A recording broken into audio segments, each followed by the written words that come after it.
What's up, guys? Today we are going to be straight chaining the new mini bike. The reason I'm straight chaining it is because with the jack shaft you get a lot more torque but a lot less high-end speed.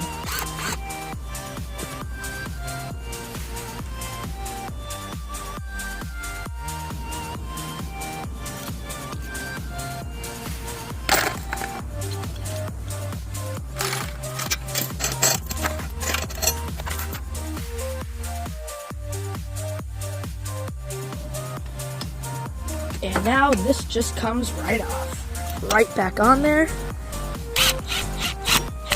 Alright, so I have the original chain on here, and it's just off by a little bit. So what you do is you grab your jack shaft chain, put it up to it, then you're going to measure it, cut it, and clip it on.